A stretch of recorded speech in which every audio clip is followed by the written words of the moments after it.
Bonsoir. Ce soir, c'est Mamie qui raconte. L'histoire de Il était une fleur. Cette histoire pourrait commencer par Il était une fois, mais tout a commencé par une fleur aux pétales d'or. Donc, il était une fleur enchantée. Regardez-la scintiller dans l'herbe. Elle est unique au monde.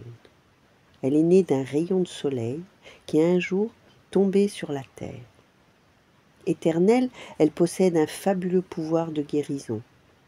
Un jour, alors qu'elle se promène sur la colline, une vieille femme aperçoit la fleur d'or. Elle se penche pour l'accueillir, mais à peine la touche-t-elle que la vieille femme se retrouve instantanément jeune, belle. Instantanément, elle a retrouvé sa jeunesse. « Fleur d'or enchantée, tu m'appartiens !» déclare-t-elle avec excitation.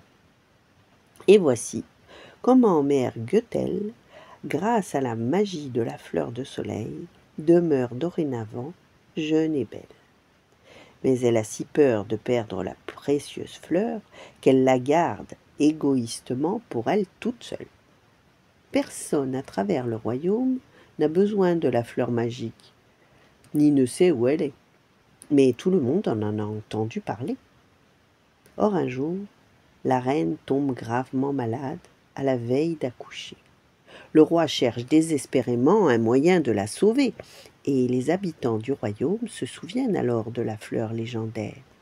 Le roi envoie donc ses hommes passer le pays au peigne fin, et les soldats finissent par découvrir la fleur d'or. Ils l'accueillent pour la remporter au château, et mère Goethel, folle de rage, perd soudain sa jeunesse. Grâce à une tisane concoctée avec la fleur magique, la reine guérit et donne naissance à une belle petite fille, aux yeux verts et aux cheveux d'or comme la fleur. En apprenant la nouvelle, mère Goethel se faufile une nuit dans le château. Quand elle touche la chevelure du bébé, elle retrouve sa jeunesse.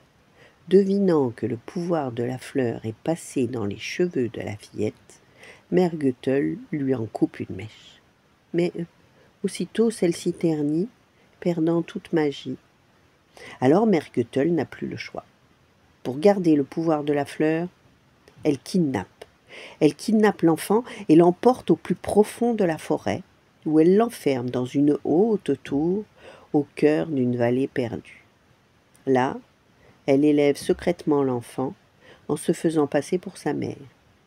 Séparés de leur petite princesse, le roi et la reine sont inconsolables.